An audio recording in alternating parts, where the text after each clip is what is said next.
great day it's been just to be together, and I've loved the conversations, and all day I've been praying about this final session, and I'm convinced that this is the time where, as good navigators, we want to see things land, and anything that we've learned today, and I think we've heard more than enough, probably, information. We want to now contextualise that and say, what might this look like? And then, that wonderful testimony we've just heard was exactly the answer to that prayer. Here's an example of what it might look like. So we've got this assertion that we can meaningfully engage with people, even though you sometimes feel, I'm a bit British, if you're British, and, well, I better not ask, Probably why we needed, someone non-British to have a anyway. We can meaningfully engage and walk with people such that Jesus becomes more prominent in their lives and they grow. And that's the most exciting thing in the world. I've alluded to some of the things we've been up to. I've mentioned a group of men who've been meeting together on a Saturday morning, the Cafe Theology, as we call it. I've talked about a Wellington College midweek group based on site that teachers come to, that we walk through, that we're walking with. I haven't told you much about them. That's just something that happened. Emmy is involved in this boarding house. So she is thinking, how do I represent Jesus to 70 young people? She is in loco parentis. She is the only parent they have physically present for maybe 6 weeks at a time. Some will go home the weekends actually, but the whole term it's mainly her. What a privilege! And sometimes the biggest thing that makes an impact on these kids will be something like, Emmy says to me, come, because I don't get to see everything that these wonderful things that she does. She'll say, come Neil, come to this. And I don't think it's much, but the massive impact on their kids to say, oh, we saw Miss Bidston, and we saw, that's called Dr. Bidston, which is quite kind, but Dr. Bidston, and then they talk about things like, you really love each other. It's just very good. And they're just, many of them have not seen that we love each other. I love my wife so much. And that simply lived out to them. Don't need to say anything else. Warts and all, her giving me a load of stick, me giving her stick back and abuse, because that's how British people love each other, isn't it? So it's simple stuff. How are you going to contextualise some of this? And I've introduced themes or virtues, if you like, of intimacy, endeavour, and grace, because I saw them in that chapter and I see them in David's life. There are many more themes, but that's just something for you to hold on to today. And so what I think would be good is for a few minutes now on our tables is for you to think about whether there's anything today that needs to land in your life, or that God has said, and you're going to go out the door and forget. Make yourself accountable there. Why don't you share that with someone around your table? And at the end of that, I'd love to hear, there's a roving mic, we're just going to hear a few things, and we're going to trust that God will maybe just bring out the things he wants to from today. Is that okay? So, the prompts were intimacy, endeavour, and grace. There have then been the seminars, there have been, go, you can do it. So please move tables if you need to. If there's not enough of you, just join on another table, but just give it a few minutes. So I don't want it to be a heavy time. I want to hear what God's been doing and for us to encourage each other with that. And we'll get you feeding back in, let's say, 10 minutes.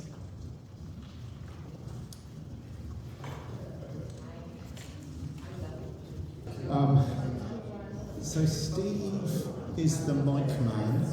So I think if you're happy and you could share anything, it could be a question actually, we want to ask a question, share a question, or a little story or testimony, let's go for it. So Steve, be the roving mic man.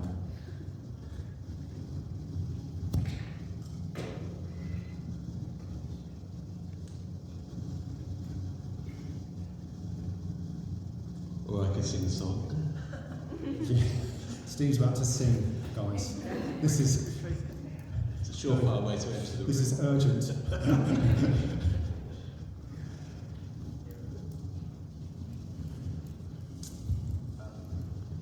Well, the intimacy theme, Andre mentioned it, and it hit me really hard again, that just that connection with the Lord, that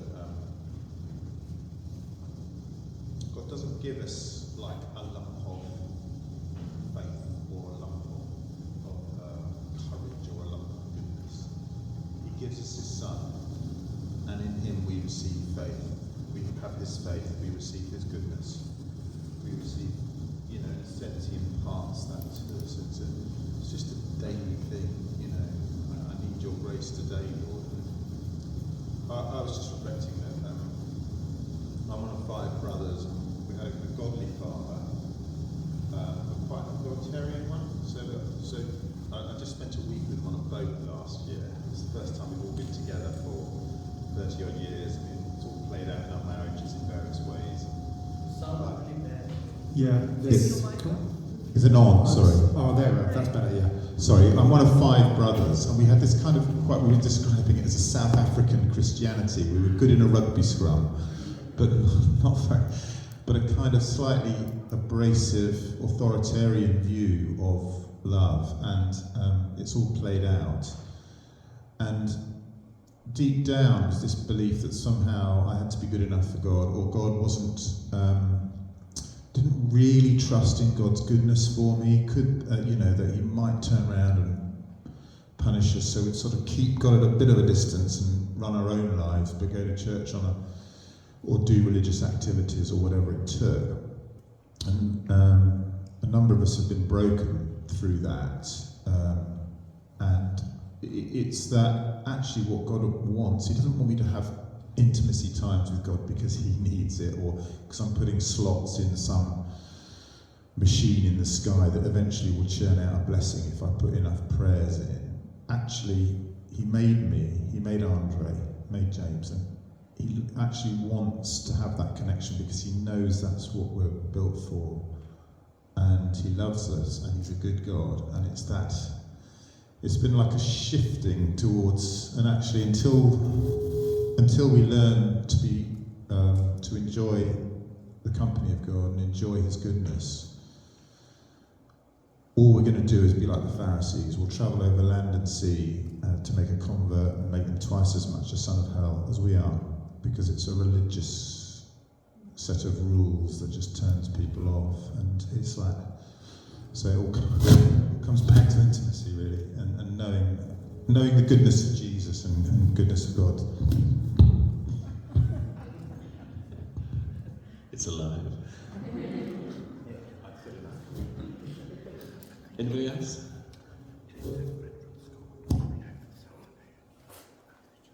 Just to say thanks very much, Matt. Thank you. Any others?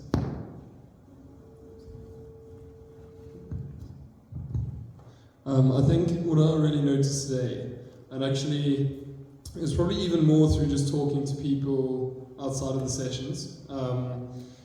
I've asked a lot of questions and stuff to different people, but something that I think I've noticed within myself is deep down, and it doesn't come out all the time, but deep down there's a sense of fear in trusting God fully and handing my life fully over to Him.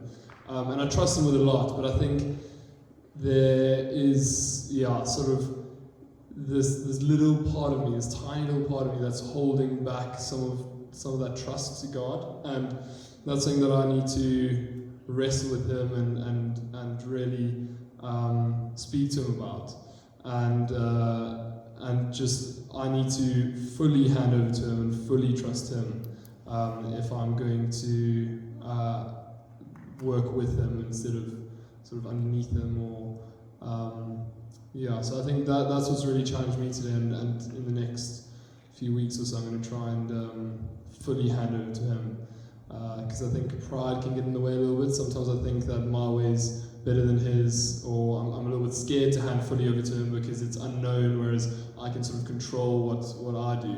But I'm going to work on that and fully just hand over to him in all aspects of my life.